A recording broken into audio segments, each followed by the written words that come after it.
Okay, ಇನ್ನು ಸಾವಿನ ಮನೆಯಲ್ಲಿ ಸಿಎಂ ನೆನಪಾದ್ರ ಸೋಮಣ್ಣ ಅವರಿಗೆ ಅನ್ನುವಂಥದ್ದು, ಆ ಬಗ್ಗೆ ಒಂದು ಗ್ರಾಫಿಕ್ಸ್ ಕೂಡ ಇದೆ. ಸಾವಿನ ಮನೆಯಲ್ಲಿ ಸಿಎಂ ಸೋಮಣ್ಣ ಅವರಿಗೆ ನೆನಪಾಗ್ತಾರೆ. ಏನ್ ಸೋಮಣ್ಣ ಆ ಕಡೆ ಯಾಕಿದ್ಯಾ, ಈ ಕಡೆ ಬಂದ್ಬಿಡು ಅನ್ನುವಂತ ಮಾತನ್ನ ಸಿಎಂ ಸಿದ್ದರಾಮಯ್ಯನವರು ಹೇಳ್ತಾರೆ. ಆ ಸಂದರ್ಭದಲ್ಲಿ ಸೋಮಣ್ಣ ಕೈ ಮುಗಿದು ನಾವು ಎಲ್ಲಿದ್ರೆ ಏನ್ ಸಾರ್, ಹೇಗೋ ರಾಜಕೀಯ ಮಾಡ್ಕೊಂಡಿರ್ತೀವಿ ಅನ್ನುವಂತ ಮಾತನ್ನು ಹೇಳ್ತಾರೆ.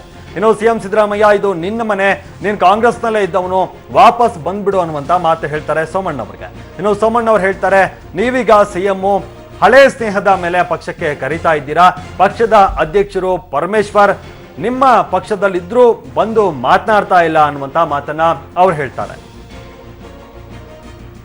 ಏನೋ ಪರಮೇಶ್ವರ್ ಆ ಸಂದರ್ಭದಲ್ಲಿ ಮಾತನಾಡ್ತಾರ, ಅಯ್ಯೋ ನಾನು ಕರಿತೀನಿ ಬಾ ಮಾರಾಯ ಅನ್ನುವಂತ ಮಾತನ್ನು ಹೇಳ್ತಾರೆ. ಲಿಂಗಾಯತ ಲೀಡರ್ ನೀವು, ಯಡಿಯೂರಪ್ಪ ಬಿಟ್ಟು ಬರ್ತೀರಾ, ಸಿಎಂ ಕಡೆ ನೋಡಿ ಹೇಳಿದ್ರು ಪರಮೇಶ್ವರ್ ಅವರು ಕೂಡ ಸೋಮಣ್ಣ ಅವರನ್ನ ಕರೆದಿದ್ರು.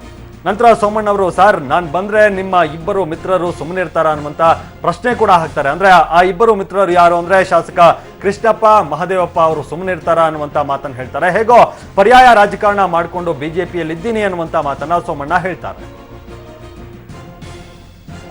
ಆನಂತರ ಸಿಎಂ ಸಿದ್ದರಾಮಯ್ಯನವರು ಮಾತಾಡ್ತಾರೆ, ನನ್ನ ಸ್ನೇಹಿತರಿಗೆ ನಾನು ಸಮಾಧಾನ ಮಾಡ್ತೀನಿ, ಯೋಚನೆ ಮಾಡು, ಬಂದ್ಬಿಡು ಅನ್ನುವಂತ ಆಹ್ವಾನವನ್ನ ಸಿಎಂ ಸಿದ್ದರಾಮಯ್ಯ ಸೋಮಣ್ಣ ಅವರಿಗೆ ಕೊಡ್ತಾರೆ.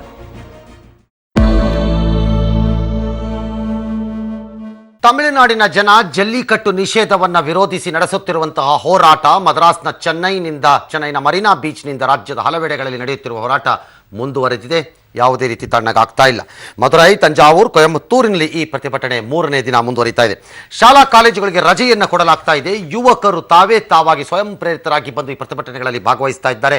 ಬಹುತೇಕ ಕಡೆ ಸೋಷಿಯಲ್ ಮೀಡಿಯಾ, ಸಾಮಾಜಿಕ ಜಾಲತಾಣಗಳ ಮೂಲಕವೇ ಎಲ್ಲವೂ ಹರಿದಾಡ್ತಾ ಇದೆ. ಬಿಜೆಪಿ ಪಕ್ಷದಲ್ಲಿ ಗೊಂದಲಗಳಿದ್ದಾವೆ. ಸರ್ಕಾರ ಬರುತ್ತೋ ಬಿಡುತ್ತೋ ಗೊತ್ತಿಲ್ಲ. ಒಂದು ವೇಳೆ ಬಂದ್ರೆ ರೆಸಾರ್ಟ್ ಸಂಸ್ಕೃತಿ ಸರ್ಕಾರ ಬರಬಹುದು. ಹೀಗಂತ ವಿಧಾನ ಪರಿಷತ್ ವಿರೋಧ ಪಕ್ಷದ ನಾಯಕ ಕೆಎಸ್ ಈಶ್ವರಪ್ಪ ತೀಕ್ಷ್ಣವಾಗಿ ಪ್ರತಿಕ್ರಿಯೆ ಕೊಟ್ಟಿದ್ದಾರೆ.